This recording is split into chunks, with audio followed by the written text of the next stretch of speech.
Hello दोस्तों, कैसे आप सभी। उम्मीद करते हैं कि स्वस्थ होंगे, मस्त होंगे, व्यस्त होंगे। आज 18 नवंबर 2024 दिन सोमवार का, हिंदी तिथि मार्गशीर्ष कृष्ण तृतीया। और आइए बात करते हैं आज के मुख्य समाचार, बड़ी खबरें, देश और दुनिया का ताजा अपडेट लेकर हाजिर हो गए। आज का ये वीडियो भी बहुत ज्यादा स्पेशल होने वाला है। किसान भाइयों के लिए, युवाओं के लिए, माताओं और बहनों के लिए, कर्मचारियों के लिए, आम जनता से जुड़े कई महत्वपूर्ण फैसले जानेंगे। वीडियो में आपको बहुत मजा आने वाला है। काम की बड़ी खबरें, अपडेट, जानकारियां आप देखने वाले हैं। पूरा वीडियो आप ध्यान से आखिर तक जरूर देखते रहिएगा, है ना। तो बिना टाइम विलंब के शुरुआत करते हैं आज की पहली बड़ी खबर। खबरों में आगे बढ़ेंगे, लेकिन उससे पहले एक और आपको उपयोगी जानकारी बताते हैं। दीपावली के बाद 21 नवंबर को गुरु पुष्य योग का विशेष संयोग बनने जा रहा है। धार्मिक शास्त्रों में गुरु पुष्य योग को बहुत ही शुभ मुहूर्त माना गया है। ज्योतिष शास्त्रों के अनुसार गुरु पुष्य योग में कोई भी शुभ कार्य प्रारंभ करने पर मनोकामना पूर्ण होती है। और इस योग में स्वर्ण आभूषण, नवरत्न, मकान, वाहन आदि की खरीदारी करना भी बहुत ज्यादा शुभ माना जाता है। 27 नक्षत्रों में से पुष्य बहुत ही शुभ होता है। और जब भी गुरुवार के दिन पुष्य नक्षत्र होता है तो गुरु पुष्य योग का संयोग बनता है। और 21 नवंबर को गुरु पुष्य योग रहेगा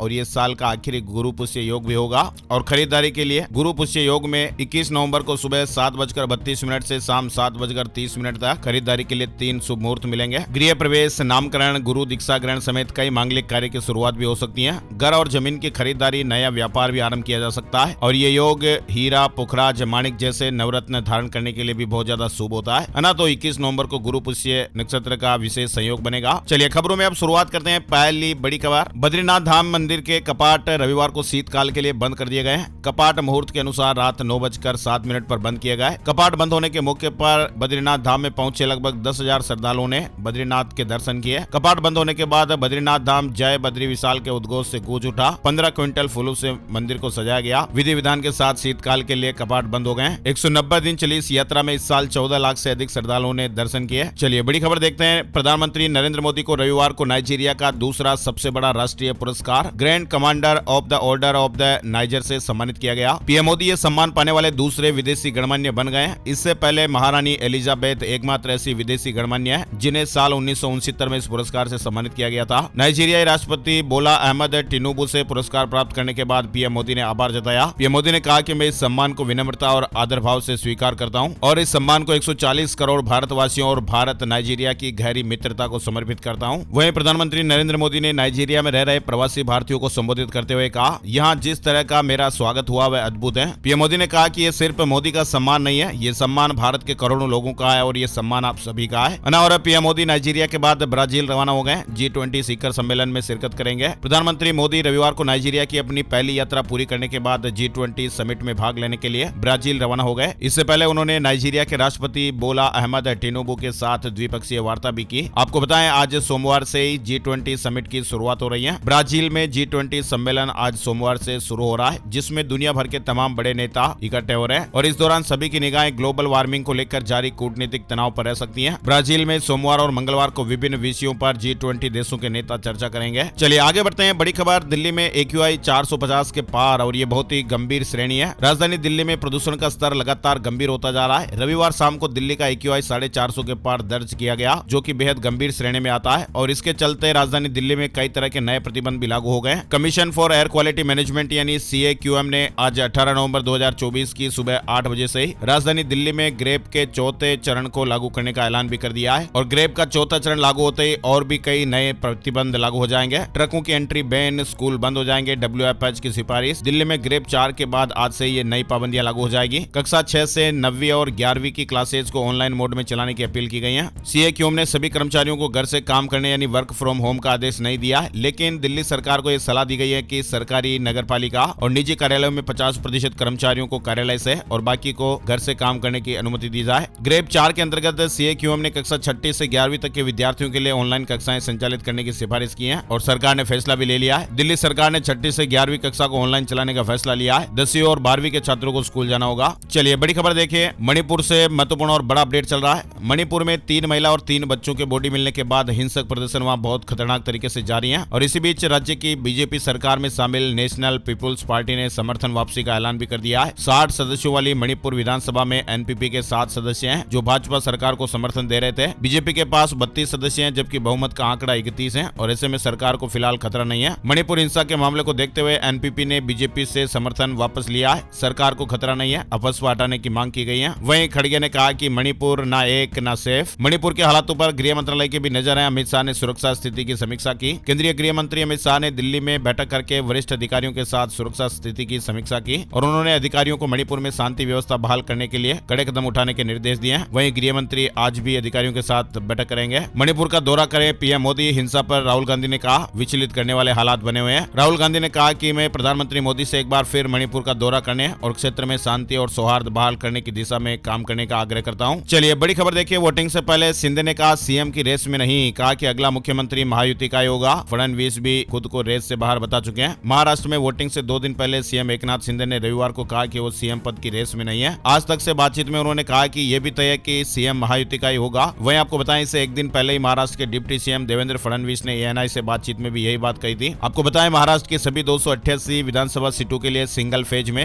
20 नवंबर को वोटिंग होगी। 23 नवंबर को इसका रिजल्ट आएगा। और बड़ी खबर देखिए, मुंबई में बाबा सिद्दीकी मामले में 25वीं गिरफ्तारी की गई है। गुजरात का एक शख्स अकोला से गिरफ्तार किया गया। फिलहाल मामले की जांच मुंबई क्राइम ब्रांच कर रही है। बड़ी खबर राजधानी दिल्ली से आ रही है। दिल्ली के परिवहन मंत्री कैलाश गहलोत ने आम आदमी पार्टी छोड़ दी है। केजरीवाल को लिखा, पार्टी ने केंद्र से लड़ने में समय बर्बाद किया, वादे पूरे नहीं किए। दरअसल दिल्ली सरकार के परिवहन मंत्री कैलाश गहलोत ने पद और पार्टी से इस्तीफा दे दिया है। कैलाश गहलोत ने रविवार सुबह आम आदमी पार्टी के राष्ट्रीय संयोजक अरविंद केजरीवाल को पत्र लिखा और इस्तीफे का ऐलान किया। गहलोत ने केजरीवाल को लिखे लेटर में यमुना की सफाई के मुद्दे को लेकर आम आदमी पार्टी की आलोचना की। उन्होंने कहा कि आम आदमी पार्टी ने केंद्र सरकार से लड़ाई करने में बहुत वक्त बर्बाद किया। पार्टी ने जनता से किए वादे पूरे नहीं किए। इधर दिल्ली के सीएम आतिशी ने गहलोत का इस्तीफा स्वीकार करते हुए कहा कि यह बीजेपी का षड्यंत्र है। भाजपा दिल्ली में होने वाले विधानसभा चुनाव ईडी और सीबीआई के बल पर जीतना चाहती है। अब कैलाश गहलोत ने आम आदमी पार्टी का साथ तो छोड़ दिया है, लेकिन किधर जाएंगे? बीजेपी और कांग्रेस में भी खलबली मची हुई है। यानी इस्तीफा देने के बाद दिल्ली में अब सियासत चरम पर है। इधर दिल्ली में बीजेपी नेता और पूर्व विधायक अनिल झा ने पार्टी छोड़ी और आम आदमी पार्टी में शामिल हो गए। अनिल 2 बार किराड़ी विधानसभा सीट से विधायक भी रह चुके हैं। चलिए बड़ी खबर देखिए। अमरावती में नवनीत राणा पर भीड़ का हमला। पूर्व सांसद का आरोप, हमलावरों ने धार्मिक नारे लगाए, कुर्सियां फेंकी। 45 लोगों पर मामला दर्ज किया गया है। महाराष्ट्र के अमरावती से पूर्व सांसद और बीजेपी नेता नवनीत राणा पर 16 नवंबर की रात करीब 10 बजे हमला हुआ। अमरावती की पूर्व सांसद नवनीत दरियापुर निर्वाचन क्षेत्र के खल्लर गांव में बीजेपी उम्मीदवार रमेश बुंदीले के लिए वोट मांगने के लिए पहुंची थी। चलिए बड़ी खबर, झांसी अग्निकांड से जुड़ा अपडेट आ रहा है। एक और नवजात बच्चे की जान चली गई है और अब तक कुल 11 जाने जा चुकी हैं। वहीं डीएम साहब ने कहा कि वो बच्चा बीमार था, जला नहीं था। फिलहाल सरकार ने जांच कमेटी बदली है। अब चिकित्सा एवं स्वास्थ्य विभाग के महानिदेशक किंजल सिंह को ये जांच सौंपी गई है। चलिए पीएम ने गोधरा कांड पर बनी फिल्म की तारीफ की। साबरमती रिपोर्ट पर कहा कि सच सामने आना अच्छी बात है, झूठी धारणा सिर्फ कुछ समय तक रहती है। प्रधानमंत्री नरेंद्र मोदी ने रविवार को गोधरा कांड पर बनी फिल्म साबरमती रिपोर्ट की तारीफ की। उन्होंने एक यूजर की साबरमती रिपोर्ट पर की गई पोस्ट को रीट्वीट करते हुए लिखा, यह अच्छी बात है कि सच सामने आ रहा है और वो भी इस तरह से कि आम जनता भी इसे देख सके। चलिए बड़ी खबर, सीबीआई ने विशाखापट्टनम के डिविजनल रेलवे मैनेजर को गिरफ्तार किया है। मुंबई के ठेकेदार से 25 लाख रुपए की रिश्वत मांगी थी और लेने पहुंचे तो पकड़े गए।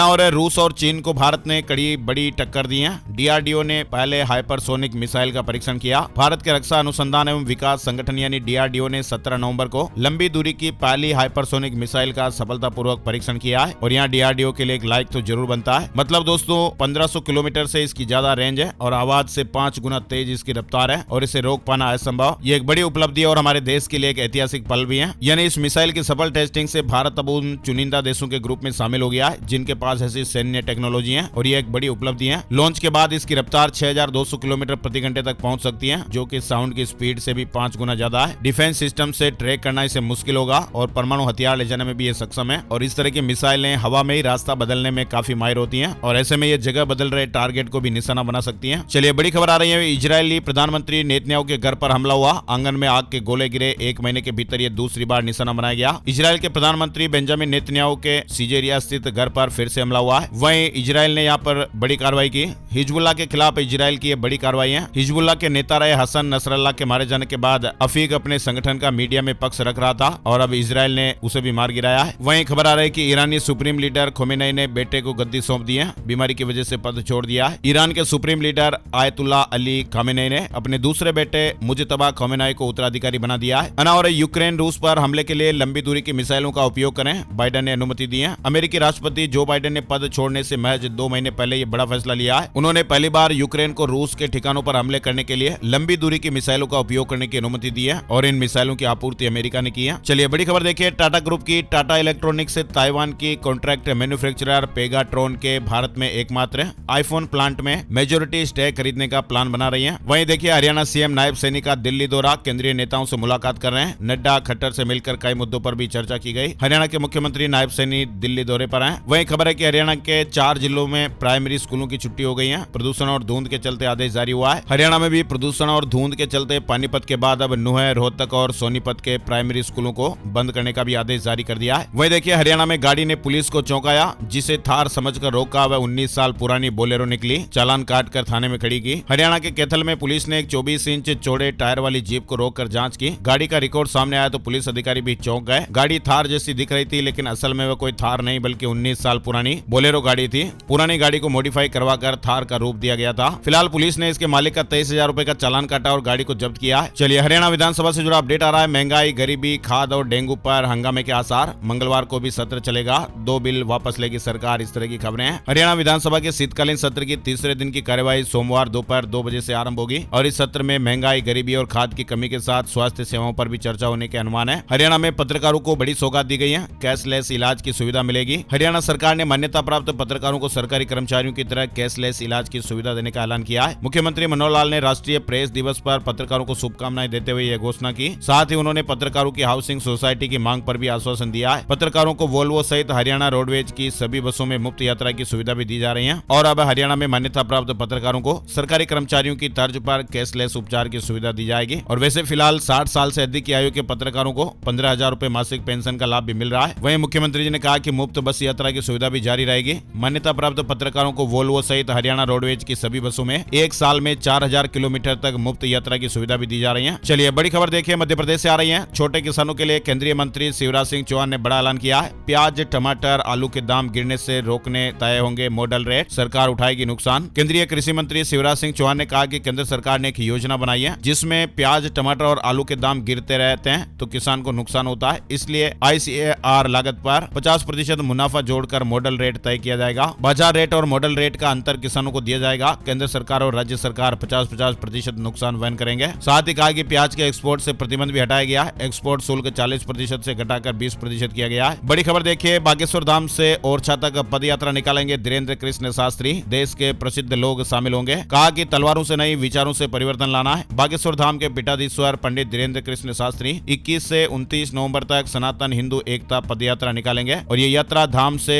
राम राजा सरकार की नगरी ओरछा तक निकाली जाएगी, जिसमें देश के प्रसिद्ध संत और फिल्म, संगीत और अन्य क्षेत्रों के प्रसिद्ध लोग इसमें शामिल होंगे। रविवार को शहर के एक होटल में प्रेस वार्ता में पंडित धीरेन्द्र कृष्ण शास्त्री ने यात्रा की जानकारी दी। हिमाचल प्रदेश से जुड़ी खबर है। मंडी में महापंचायत की बैठक हुई। 18 संगठनों ने मिलकर गठन किया। SC, ST, OBC और अल्पसंख्यकों के हक की लड़ेंगे लड़ाई। दरअसल हिमाचल के मंडी जिला में एक प्रदेश स्तरीय महापंचायत का गठन किया गया है जो SC, ST, OBC और अल्पसंख्यकों की सभी उपजातियों के हक की लड़ाई लड़ेंगे। इस महापंचायत में करीब 18 संगठनों ने अपनी सहमति जताई है। अहमदाबाद में 25 जनवरी को होगा cold play concert. Narendra Modi stadium में होने वाले इस शो के टिकट 16 नवंबर 2024 को लाए होंगे। केरल से बड़ी खबर आ रही है। केरल में एम्बुलेंस का रास्ता रोकने पर 2.5 लाख रुपए का जुर्माना लगा। शख्स का लाइसेंस भी रद्द कर दिया गया है। केरल पुलिस ने एक व्यक्ति का लाइसेंस रद्द कर दिया और उस पर एम्बुलेंस का रास्ता रोकने के लिए 2.5 लाख रुपए का जुर्माना भी लगाया, क्योंकि एम्बुलेंस में लगे कैमरे में उसे अपनी कार से एम्बुलेंस का रास्ता रोकते हुए पाया गया था। CBSE से जुड़ी बड़ी खबर देखिए। टाइप 1 मधुमेह से पीड़ित छात्रों को CBSE परीक्षा में अधिक समय देने की मांग। केरल SHRC ने रिपोर्ट मांगी है। केरल राज्य मानवाधिकार आयोग ने टाइप 1 डायबिटीज से पीड़ित छात्रों को परीक्षा में एक्स्ट्रा समय देने के मामले में CBSE से रिपोर्ट मांगी है। हिमाचल में सुक्खू सरकार के 2 साल पूरे होने पर बिलासपुर में भव्य समारोह आयोजित होगा। 11 दिसंबर 2024 को बिलासपुर जिला के कहलूर स्पोर्ट्स कॉम्प्लेक्स में भव्य समारोह आयोजित किया जाएगा। वहीं देखिए, जम्मू कश्मीर वेदर से जुड़ी खबर आ रही है। कश्मीर के पहाड़ों और सीमावर्ती इलाकों में ताजा बर्फबारी भी हुई है, जिसमें गुलमार्ग, सोनमार्ग और गुरेज घाटी शामिल है। जम्मू के मैदानी इलाकों में घना कोहरा पड़ रहा है। गुलमार्ग और सोनमार्ग में 5 इंच तक बर्फबारी। कश्मीर के पहाड़ों और सीमावर्ती इलाकों में ताजा बर्फबारी के अपडेट है। राजस्थान सरकार ने दिव्यांगजनों को सहायता प्रदान करने के लिए 20,000 रुपए तक के कृत्रिम अंग और अन्य उपकरण देने की योजना बनाई है और इसके लिए 18 से 20 नवंबर के बीच केकड़ी जिले की 5 पंचायत समितियों में शिविर भी आयोजित किए जाएंगे। सरवाड़, भिनाय, सावर, केकड़ी और टोडा रायसिंह में शिविर आयोजित होंगे। चलिए, बड़ी खबर देखिए। गुजरात में रैगिंग के कारण MBBS छात्र की जान चली गई है। 3 घंटे तक खड़े रहने के बाद बेहोश होकर गिर गया। गुजरात के पाटन में एक मेडिकल कॉलेज में छात्र की रैगिंग के कारण जान चली गई। ऐसे अपडेट है। और अब शादी के लिए जा रहे वाहनों का सेफ सफर ऐप में रजिस्ट्रेशन अनिवार्य, वरना सख्त कार्रवाई होगी। उत्तराखंड से जुड़ी बड़ी खबर आ रही है। उत्तराखंड में अब शादी के लिए जाने वाले वाहनों का सेफ सफर ऐप में रजिस्ट्रेशन अनिवार्य कर दिया गया है और ऐसा नहीं करने वालों पर सख्त कार्रवाई होगी। और उड़ीसा से जुड़ी बड़ी खबर, पुरी में 4 दिसंबर को भारतीय नौसेना का शक्ति प्रदर्शन होगा। 40 विमान, 25 युद्धपोत भाग लेंगे। बड़ी खबर देखिए, रिजर्व बैंक ऑफ इंडिया यानी आरबीआई को धमकी दी गई है और ये धमकी भरा कॉल आरबीआई के कस्टमर केयर नंबर पर आया। कॉल पर आरोपी ने खुद को लश्कर तैयबा का सीईओ बताया। अज्ञात शख्स के खिलाफ फिलहाल मामला दर्ज हो गया है। और आईआईटी कानपुर ने 45 दिन का क्रैश कोर्स लॉन्च किया। स्टूडेंट फ्री में इंजीनियर बन पाएंगे। देश भर के ऐसे छात्र छात्राएं जो इंजीनियरिंग एग्जाम की तैयारी कर रहे हैं, उनके लिए ये अच्छी खबर है। आईआईटी कानपुर साथी ऐप के जरिए निःशुल्क जेईई की तैयारी कराता है और इसी क्रम में आईआईटी कानपुर ने अपने इसी ऐप के जरिए 45 दिन के क्रैश कोर्स को तैयार किया है, जो कि बच्चों के लिए बेहद उपयोगी साबित होगा। और झारखंड से जुड़ी खबर देखिए, बीजेपी के खिलाफ चुनाव आयोग पहुंची कांग्रेस, सांप्रदायिक अभियान का आरोप लगाया। कार्रवाई की मांग की गई है। आयोग ने कथित उल्लंघन के लिए प्रदेश भाजपा से स्पष्टीकरण भी मांगा है। वहीं देखिए, भारत से शेख हसीना के प्रत्यर्पण की मांग की जाएगी। बांग्लादेश के अंतरिम सरकार के मुखिया यूनुस ने बड़ा बयान दिया है। बांग्लादेश के मुख्य सलाहकार यूनुस ने रविवार को कहा कि अंतरिम सरकार अपदस्थ प्रधानमंत्री शेख हसीना का प्रत्यर्पण भारत से मांगेगी। और जम्मू कश्मीर में एनसी और कांग्रेस में खटपट जारी है। जम्मू कश्मीर में गठबंधन करते हुए चुनाव लड़ने वाली नेशनल कॉन्फ्रेंस और कांग्रेस अब एक दूसरे पर ही हमलावर हैं। दरअसल कांग्रेस के 370 के मुद्दे से किनारा कर लेने पर उमर नाराज है। चलिए आगे बढ़ते हैं। एक और बड़ी खबर आपको बताते हैं। गुजरात और राजस्थान में 50% ज्यादा बारिश की संभावना है। हिमालयी क्षेत्रों में बरसात में भारी कमी। एक नए विश्लेषण के अनुसार जलवायु परिवर्तन के कारण 2040 तक की अवधि में भारत के पश्चिमी भागों में देश के अधिकांश पूर्वी और पूर्वोत्तर भागों की तुलना में बरसात में खासी बढ़ोतरी होगी। गुजरात और राजस्थान में बरसात में खासी बढ़ोतरी का अनुमान है। चलिए बड़ी खबर देखिए, मैं राजनीति से संन्यास ले लूंगा अगर पीएम कांग्रेस के खिलाफ आरोपों को साबित कर दे। महाराष्ट्र में बोले कर्नाटक के सीएम। कर्नाटक के मुख्यमंत्री सिद्धारमैया ने रविवार को बड़ा ऐलान किया। उन्होंने कहा कि मैं राजनीति से संन्यास ले लूंगा, मगर प्रधानमंत्री मोदी को कर्नाटक कांग्रेस पर लगाए अपने आरोपों को सच साबित करना होगा। वही देखिए, इंडिया इंटरनेशनल ट्रेड फेयर में जीएसआई द्वारा प्रदर्शित हुए डायनासोर के अंडे। आईआईटीएफ में जीएसआई द्वारा प्रदर्शित डायनासोर के अंडे, पैर और पूंछ की हड्डियां आकर्षण का केंद्र बने और बताया जा रहा है कि अंडे 6.5 करोड़ साल पुराने हैं। दिल्ली के प्रगति मैदान में इंडिया इंटरनेशनल ट्रेड फेयर चल रहा है। दिल्ली में ट्रेड फेयर 14 नवंबर से 27 नवंबर तक लग रहा है, जिसमें 14 नवंबर से 18 नवंबर तक बिजनेस विजिटर पहुंच रहे हैं और आम पब्लिक के लिए ये ट्रेड फेयर 19 नवंबर से 27 नवंबर तक रहेगा। चलिए, देश का सबसे बड़ा हाईवे एक ही सफर में करा देता है भारत दर्शन। दिल्ली मुंबई एक्सप्रेसवे से 4 गुना बड़ा। दरअसल देश में पिछले एक दशक में हाईवे से आगे बढ़कर एक्सप्रेसवे बनाए जा रहे हैं और इनमें दिल्ली मुंबई एक्सप्रेसवे देश का एक बड़ा इंफ्रा प्रोजेक्ट है, लेकिन दूरी के मामले में ये सबसे पुराने हाईवे से पीछे है। हम बात कर रहे हैं एक ऐसे राष्ट्रीय राजमार्ग के बारे में जिससे देश में हाईवे की रीढ़ कहा जाए तो गलत नहीं, क्योंकि ये राजमार्ग न सिर्फ देश का सबसे लंबा हाईवे है बल्कि सबसे ज्यादा राज्यों से होकर भी गुजरता है। सरल शब्दों में कहें तो NH-44 कश्मीर से कन्याकुमारी तक भारत दर्शन करा देता है। 3000 किलोमीटर के सफर में नदी, पहाड़, झरने, समंदर सब देखने को मिलते हैं। NH-44 भारत के सबसे ऊपरी छोर कश्मीर से शुरू होता है और सबसे नीचे छोर दक्षिण में स्थित कन्याकुमारी तक जाता है। चलिए, ग्रेटर नोएडा और नोएडा में रियल एस्टेट बूम पर चल रहा है। 5 सालों में यहाँ कीमतें दोगुनी हो गई हैं, यानी पिछले 5 सालों में नोएडा और ग्रेटर नोएडा के रियल एस्टेट बाजार में अब दिल्ली NCR के प्रमुख premium real estate photo spot के रूप में उभर चुके हैं। वही देखिए, टैक्स फ्री स्टेट के बारे में आपको बताते हैं। और वैसे आपको मालूम ही होगा, भारत का एक ऐसा इकलौता राज्य है जहाँ पर करोड़ों कमाने के बाद भी लोगों को कोई टैक्स नहीं भरना पड़ता है। आपको मालूम होना चाहिए कि भारत में एक ऐसा राज्य भी है जहाँ पर लाखों करोड़ों कमाने पर भी लोगों से टैक्स नहीं वसूला जाता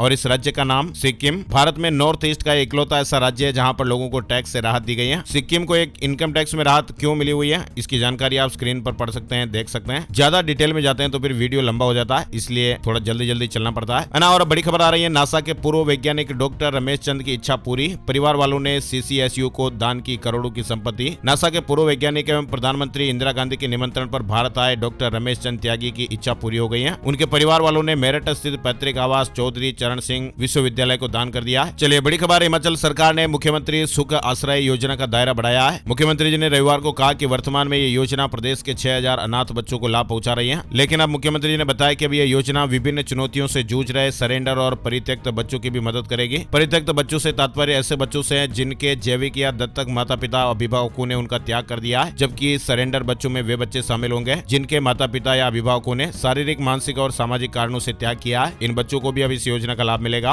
और छत्तीसगढ़ के प्लेयर्स के लिए सीएम ने बड़ा ऐलान किया, ओलंपिक में मेडल जीतने पर करोड़ों रुपए का तोहफा। छत्तीसगढ़ सरकार भी लगातार खेल के क्षेत्र में काम कर रही है। सीएम साहब भी लगातार खिलाड़ियों से बातचीत कर रहे हैं। सीएम विष्णुदेव साय ने ओलंपिक विजेता खिलाड़ियों को लेकर CM trophy India international challenge badminton प्रतियोगिता में बड़ी घोषणा की है। उन्होंने कहा कि ओलंपिक में गोल्ड मेडल जीतने वाले छत्तीसगढ़ के खिलाड़ी को 3 करोड़ रुपए, सिल्वर मेडल विजेता को 2 करोड़ रुपए और कांस्य पदक विजेता को 1 करोड़ रुपए की राशि दी जाएगी। बड़ी खबर देखिए जीएसटी से जुड़ी हुई आ रही है। छत्तीसगढ़ समेत देश भर में रिवर्स चार्ज मैकेनिज्म यानी आरसीएम लागू हो गया। ऐसा पहली बार होगा जब किराएदार को भी जीएसटी भरना पड़ेगा। अभी तक मकान मालिक अपने रिटर्न में बताता था कि वो भवन का मालिक है और उसे किराए से कितनी आय हो रही है, इसके लिए उसे जीएसटी में पंजीयन भी कराना पड़ता था। लेकिन अब नियम के तहत मकान मालिक के साथ ही किराएदार भी जीएसटी में रजिस्ट्रेशन करवा सकते हैं और इसके बाद वो अपने रिटर्न में इस बात की जानकारी देंगे कि उसने कितना किराया दिया। इस पर 18% जीएसटी लगेगा, लेकिन बाद वाले रिटर्न में किराएदार का जो टैक्स होगा उसमें उसे इनपुट टैक्स क्रेडिट यानी दिए हुए टैक्स का बड़ा हिस्सा वापस मिल जाएगा। चलिए, अनाज स्टोरेज बनाने के लिए सब्सिडी राशि बढ़ाने की घोषणा हुई है। किसान भाइयों को 75,000 नहीं अब 1 लाख रुपए मिलेंगे। गुजरात सरकार ने किसानों के हित के निर्णय के तहत यह और बड़ा अपडेट दिया है। अनाज स्टोरेज के लिए राशि बढ़ा दी गई है। वहीं गुजरात सरकार ने पशुपालकों के हित में 24 करोड़ के बजट के साथ पशुधन बीमा सहायता योजना भी लागू की है और ये योजना उन पशुपालकों के लिए है जो अपने पशुओं की जान चले जाने के बाद आर्थिक संकट का सामना करते हैं। सिर्फ 100 रुपए में आप गाय भैंस का बीमा करवा सकते हैं। गुजरात से जुड़ा अपडेट है। चलिए, राजस्थान से जुड़ी खबर देखिए। भजनलाल सरकार ने बदला इस योजना का नाम, 4 गुना बढ़ाई राशि। अब 50,000 रुपए नहीं बल्कि मिलेंगे पूरे 2 लाख रुपए। राजस्थान राज्य कृषि विपणन बोर्ड की कृषि उपज मंडी समितियों के माध्यम से सालों से संचालित राजीव गांधी कृषक साथी सहायता योजना का नाम बदल दिया गया है। योजना के तहत किसानों और खेतिहर मजदूर के लिए अलग अलग प्रकार की दुर्घटना में अलग अलग राशि दी जाती है। अब राज्य सरकार ने एक आदेश जारी कर इस योजना का नाम बदलकर मुख्यमंत्री कृषक साथी सहायता योजना रख दिया है। अब हड्डी टूटने और सिर में चोट लगने से कोमा में जाने पर मिलने वाली 50,000 की राशि को 2 लाख रुपए कर दिया गया है। योजना में कृषि कार्य करते समय किसानों के दुर्घटनाग्रस्त हो जाने, अंग भंग और मृत्यु होने पर 5,000 से लेकर 2 लाख तक की सहायता कृषि उपज मंडी समिति की ओर से प्रदान की जाती है। चलिए, बड़ी खबर राजस्थान से आ रही है। भजनलाल सरकार की अनोखी योजना, सर्वधर्म सामूहिक विवाह कराओ, सरकार 10 लाख रुपए का अनुदान देगी। राजस्थान सरकार ने मुख्यमंत्री सामूहिक विवाह अनुदान योजना के तहत अनुदान की राशि को बढ़ा दिया है। अब विभिन्न जाति और धर्म के 25 जोड़ों के सामूहिक विवाह कराने पर 10 लाख रुपए मिलेंगे। चलिए, बड़ी खबर देखिए। इस वजह से जेलों में सड़ रहे कैदी, सुप्रीम कोर्ट के जस्टिस BR गवई ने सच्चाई बताई। उन्होंने कहा कि 76% विचाराधीन है। गवई ने इस बात पर प्रकाश डाला कि कैदियों को अपने अधिकारों तक पहुंचने में एक बड़ी बाधा कानूनी सुरक्षा और उपलब्ध सेवाओं के बारे में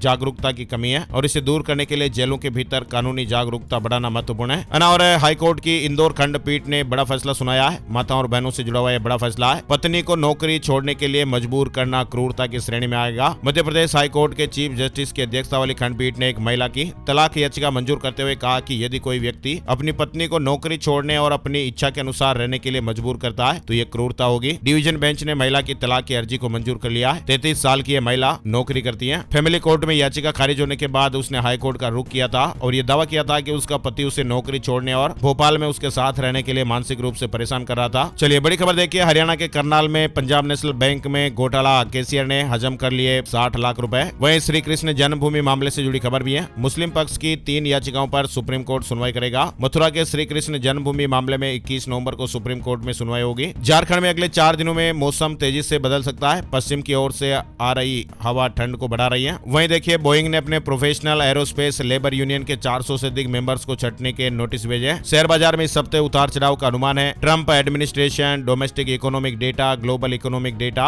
FII, DII floor, upcoming IPO पर बाजार की नजर रहेगी। वहीं आपको बताएं, महाराष्ट्र विधानसभा चुनाव के कारण बुधवार 20 नवंबर को शेयर मार्केट बंद रहेंगे। राजस्थान के स्कूल के पाठ्यक्रम की समीक्षा होगी। शिक्षा विभाग ने समीक्षा समिति बनाई है। 30 दिनों में रिपोर्ट दी जाएगी। राजस्थान के स्कूलों की किताबों में गोधरा कांड को लेकर विवादित तथ्य पढ़ाने को लेकर शिक्षा विभाग अभी एक्शन मोड में है। शिक्षा मंत्री मदन दिलावर की आपत्ति के बाद अब विभाग ने राजस्थान के स्कूल के पाठ्यक्रम की समीक्षा करने का फैसला लिया है। और राजस्थान में अब मनपसंद स्कूलों से दूर जाएंगे गुरुजी। शिक्षा विभाग जल्द ही सूचियां जारी करने वाला है। राजस्थान में शिक्षा विभाग जल्द ही बड़ी कार्रवाई करने जा रहा है। प्रदेश में अभी तक अपनी मनपसंद के स्कूलों में जमे हुए बैठे गुरुजी को अब वो स्कूल छोड़ना होगा। इसके लिए शिक्षा विभाग ने बड़ा अपडेट दिया है। शिक्षा विभाग जल्द ही सरप्लस टीचर्स के समायोजन की प्रक्रिया शुरू करेगा और ये प्रक्रिया 25 नवंबर से शुरू होने वाली है। गुलामुद्दीन को मुंबई लेकर गई जोधपुर पुलिस। फरारी में सहयोग के राज सामने आएंगे। पॉलीग्राफ टेस्ट भी हो सकता है। राजस्थान के जोधपुर में अनीता चौधरी मामले में गुलामुद्दीन को पुलिस मुंबई लेकर गई है और यहाँ उसे उन जगहों पर ले जाया जाएगा जहाँ उसने फरारी काटी। वहीं देखिए, राजस्थान के बिजली विभाग से जुड़ा अपडेट आ रहा है। ऊर्जा मंत्री हीरालाल नागर ने कहा कि राजस्थान में विद्युत विभाग में निजीकरण का कोई प्रस्ताव नहीं है। GSS के उचित रखरखाव और ग्रामीण क्षेत्रों में हाइब्रिड एन्युटी मॉडल के आधार पर बिजली उत्पादन और वितरण के लिए हेम योजना लाई गई है। वहीं राजस्थान के जहाजपुर में आंदोलन का चौथा दिन सद्बुद्धि यज्ञ किया गया। MLA गोपीचंद मीणा भी शामिल हुए। कहा की न्याय लेकर रहेंगे, दोषियों पर एक्शन लिया जाए। अमेरिका में रूमा देवी यूएसए के गाला इवेंट की गेस्ट ऑफ ऑनर। नारी शक्ति पुरस्कार से सम्मानित राजस्थान से डॉक्टर रूमा देवी 21 नवंबर को Stafford centre Texas USA annual Gala event में शामिल होंगी। वहीं देखिए मध्य प्रदेश से जुड़ी खबर है। इंदौर के संत सत्य प्रकाशानंद गिरी का हादसे में निधन हो गया। नासिक जाते समय सड़क दुर्घटना में उनकी जान चली गई, ऐसी खबर है। लखनऊ गोमती पुस्तक मेला में 3 लाख के करीब लोग पहुंचे।